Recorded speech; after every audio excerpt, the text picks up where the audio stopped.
because that team was not good.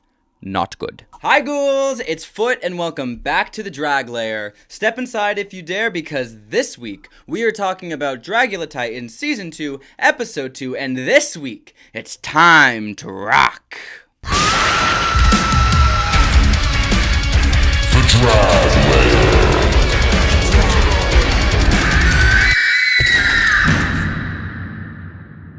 Hi, welcome back to the Drag Lair. Yeah, so let's kind of just recap what happened last week. Last week was our season premiere, and it was packed with a ton. Looks, drama, all of it. It was the Halloween house party, and things got messy. Tensions started to rise between JK and Cynthia, Dahlia and Jade, and Sigourney and Eva, which I thought was really surprising because I thought Eva and Sigourney were gonna align with each other. If I was them, I would, be in cahoots. But, Eva burned that bridge right at the start. Eva was our challenge winner, and we saw that the monsters had to vote someone from their own group to be up for extermination. Group 1 voted for Frankie, Group 2 voted for Dahlia, Group 3 voted for Cynthia, very dramatically, and Group 4 voted for Sigourney. Abora was up for extermination after Dahlia won the power of extermination from the voodoo fright feat, and Sigourney was taken off the block after the ultimate save from the Boulets. So the 4 people up for the official extermination were Abora, Frankie, Dahlia, and Cynthia. So what they had to do for the extermination is hike 5 miles at night and then bungee jump off a bridge like we saw back in Season 5's season premiere. And in a shocking turn of events, we don't know who went home. Who did go home? Ooh, we were waiting all week to find out. So at the top of the episode, we are not at the lab. No. We are on location. Oh my gosh. I love when they go on location. It is so fun. It just reminds me of Season 1 or Season 2 when they go out into the desert and just do these crazy challenges. They need to keep doing this. This is Dragula at its best when they just let them loose and let them go crazy. So we arrive at the desert at this festival called Neotropolis, and this is a neon desert festival that has clubs, live performances, just a bunch of shit going on. And everyone is dressed up in these really cool, Mad Max meets Tron meets gay fuck club that I want to be at. So one by one, we see the exterminated girls come back, and we do see that it is indeed Frankie the one that went home. And this is actually a gag to me. I didn't think that anybody was going to go home, let alone Frankie, because 1, we didn't see them get murdered, and 2, they didn't get an official drop through the trapdoor, which I think was kind of lame. If you're going to get eliminated, at least give me the moment. And they also didn't do an extermination or an elimination on the season premiere last time on Titans 1, and if they did, they brought Abora back and we got to see. So this is actually really sad. I think Frankie has so much to show, and I honestly don't think that they were the worst in the challenge, and I don't think they should have been first out by far. So justice for Frankie. Justice for Frankie. The girls are coming back, and they're coming back hot. And by the girls, I mean Cynthia Doll. She is steamed at Blackberry for putting her up for extermination, or voting for her to be up for extermination without any hesitation at all.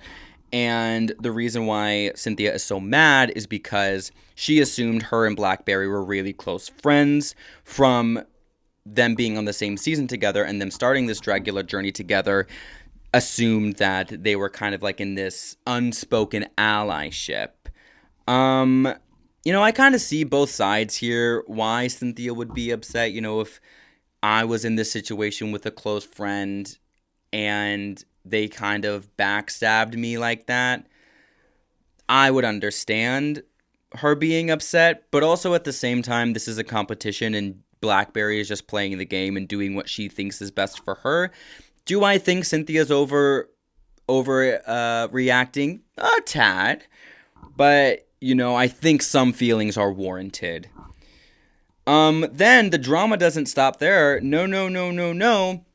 We see all the monsters start to explore the festival, and we see them break up into these pods. We see Cynthia, JK, Jade, Priscilla kind of meet in this kind of hut, and we see Cynthia kind of confiding in JK and saying that she respects her for voting for her.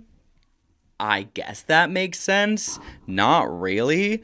She respects JK for voting for her and not voting for Blackberry and Jaharia when they were in the top, I guess. So it's like sticking to her guns. I don't know. I think this reasoning was bullshit.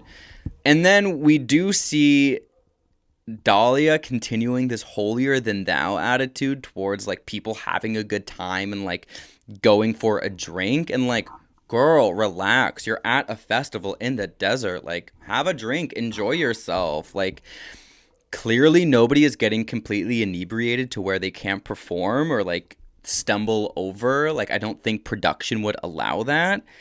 And I think Dahlia is just like becoming this like annoying girl at the party that's like, well, I don't think that's good for you. Like, girl, shut up. Go have a drink. Like, relax. And honestly, I feel like if she keeps this up, like, it's going to get on my nerves, and it's going to get on the nerves of the competitors too. And like, they are not going to let her survive if she keeps this up.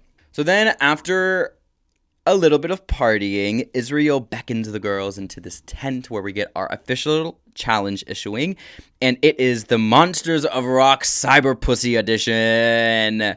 They have to break up into two rival bands, and they must choreograph, style, and lip sync the battle of the band's performance, and basically, outperform each other.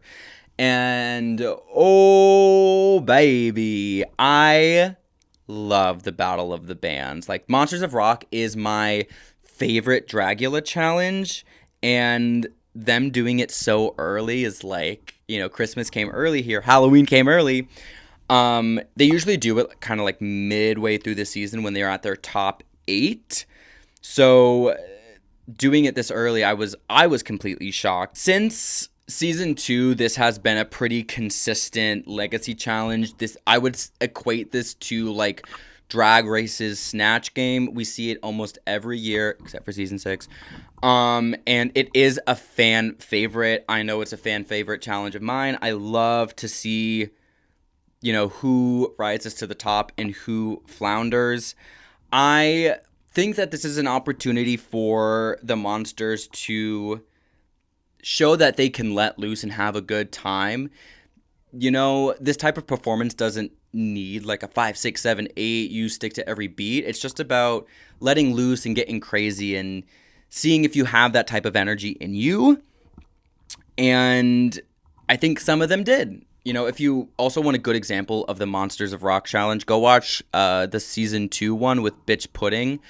No one has been able to top that group even this season. Like, that group was everything to me.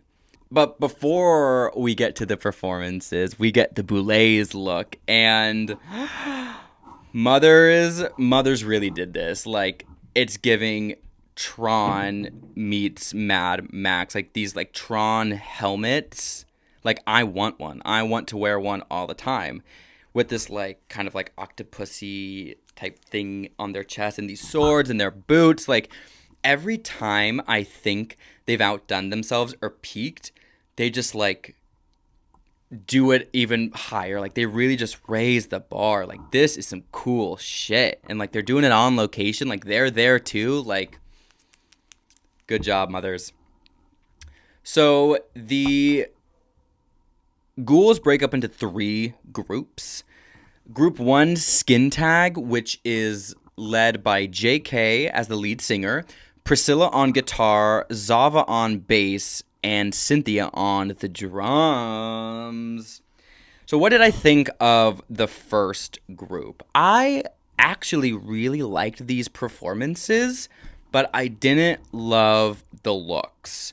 They definitely gave like cyberpunk trash type of shit, but I don't know, it didn't seem cohesive to me. Like everyone felt like they were in the same world, but they weren't friends. Like they weren't family almost.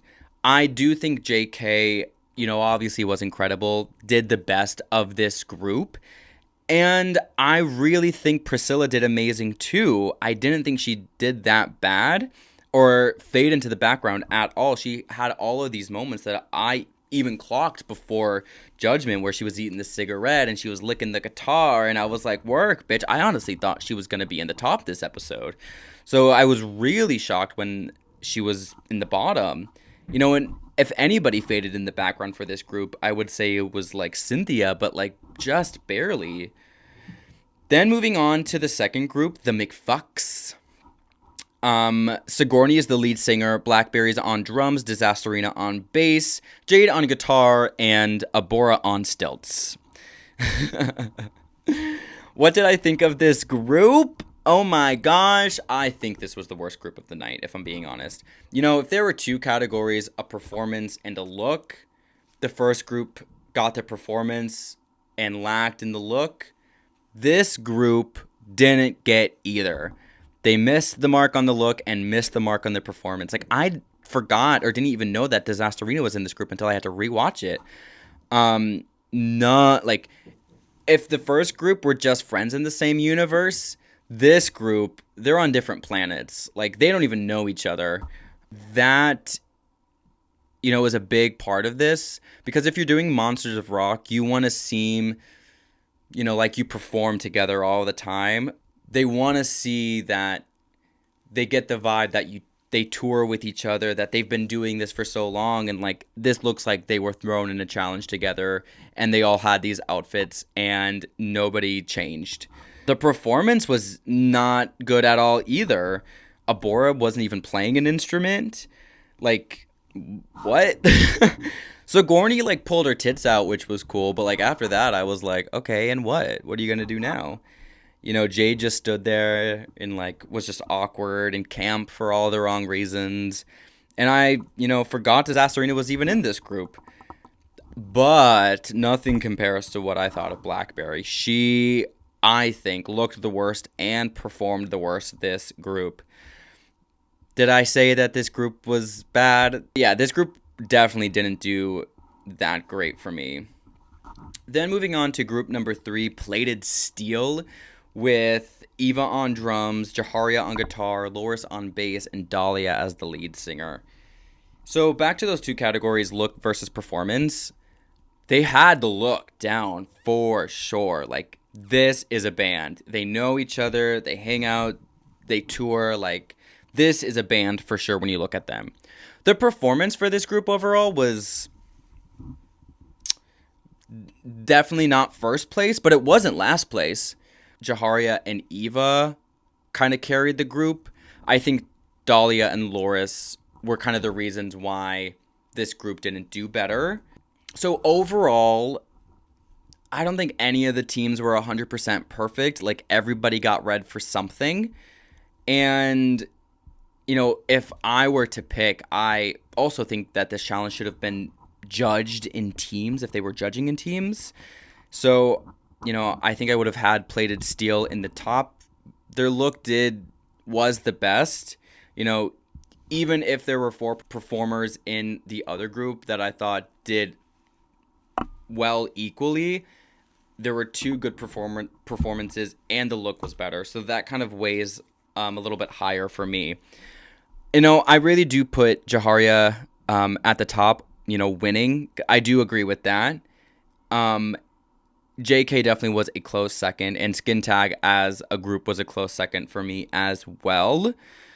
And I think everyone should have been safe on the Skin Tag group. I think Plated Steel should have been the top, with Jaharia winning, Skin Tag completely safe, and on the bottom should have been everyone from McFucks, because that team was not good.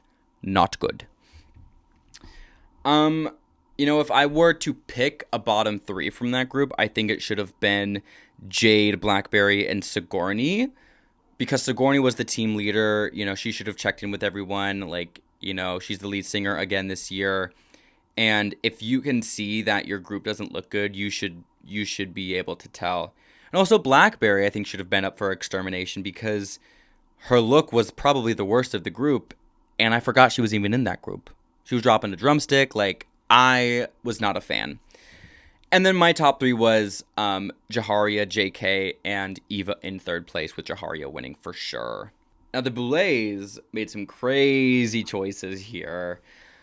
They picked one person from each group to be in the top, and then one person from each group to be in the bottom, which, like, doesn't make any sense to me. Like, why are you going to judge in groups and then do the placements for the solo performances? Like, if you're gonna judge in teams, But they put JK in the top, Abora and Jaharia in the top, and I really think that Abora was misplaced here.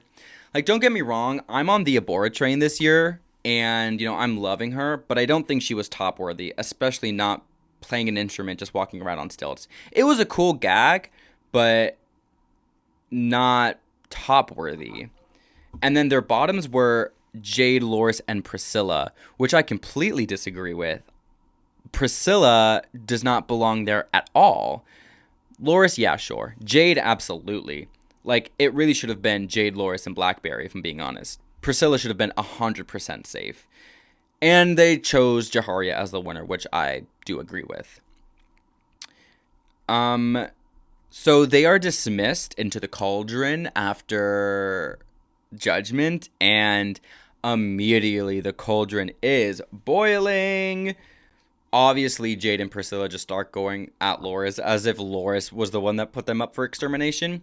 But they're only mad because Loris the previous week said that, she would nominate herself to go home, which, fair. I see why they're mad, and I agree. Like, if you are in a situation like this and you volunteer or say that you don't want to be here anymore, you don't want to... like, you want to put yourself up for elimination, like, I think you should go home, like, and you should. So I think they were beating a dead horse. Like, I think Loris got the point, but I don't think it should have gone that hard. And the second that drama ends, you can trust and believe Zava had to speak up, but it's for a really good reason, because she outs Dahlia for playing a dirty game, because Dahlia was running to production and outing Zava for having ketamine on her so much that they searched her room, which, this is not cool. Regardless if it ended up being medicinal or not, girl, mind your business. Like, literally mind your business. It kind of, like, is pissing me off now. Like, this is the third person she's doing this to, and it's like, what is her, like, angle here? Like, is she trying to gain, like, brownie points with production and the Boulets being like, well, she's doing something bad and I'm not. I'm professional. I would never. Like, girl, shut up. No one cares. Like, you just, like, come off as, like, a narc tattletale that no one's gonna trust you. You've already pissed off Jade. You've already pissed off Priscilla. Now you pissed off Zava. Bad move. Bad move. All the queens are back on the main stage, and our bottom 3 goes to a bottom 2 after the Boulets save Priscilla. And, like, rightfully so. She shouldn't have been up there in the first place. So Jade and Loris climb the stairs to the ghostly gallows. And when I say, I gasped. I gasped when they said Jade, and then gasped even harder when Loris went down. This was a good gag. I really appreciated this. Like, double gagged for sure. But honestly, I don't even think Loris should have been up there. I think it should have been Blackberry and Jade up there. Like, all tea. All tea. So at the end of the episode, we see that Loris does drop through the doors and is exterminated from the competition. But it doesn't end there. No. We see Swan walking through the morgue, and she opens Frankie and Loris's cabinets and says, we're not finished with you just yet. And they wake up. Wow. What a cliffhanger. I think this is awesome. This is exactly what I was talking about. Are they coming back? Is just one of them? How are they going to be used? It would be very interesting to see if they do like a returning queens challenge, if they kind of line up everyone and they, eventually they have like you can compete to come back. But like, what's going on here? I don't know, and I like it. So this is my final thoughts of this episode. I think this was one of the weaker Monsters of Rock challenges, and I think it should have been way later in the season, because having 3 groups versus 2 was just too much to look at, and it just got a little too complicated to watch. And I also think we should have gotten a separate floor show as well, because normally when they do the Monsters of Rock, we get 2 looks. They do their floor show look, and then they do the performance, and then they get judged in their performance looks. That did not happen this time. I think they supplemented that, the second look, with the desert look, which was cool, but like I wanted them to present it, So I also think that kind of having so many people like dug into them not being able to do a whole presentation. And the judging for this episode was whack. Like, what the hell were they thinking? Judging in groups and solo performances was really weird. Do one or the other, don't do both. But tell me what you think. What group was the worst? What group was the best? Who do you think should have won? Were the Boulets right? And who do you think should have been up for extermination? And lastly, what do you think is going to happen with Frankie and Loris? Only time will tell. Well, that's it for this episode of The Drag Lair. Make sure you drop a like and comment and subscribe to the Drag Lair YouTube page and turn on your Drag Lair notifications so you get alerted when I post a video. Also, you can follow me on Instagram and TikTok at callme.foot. I will see you next week for episode 3 of Dragula Titans season 2. And as always, stay fierce, stay freaky. I will see you in the lair.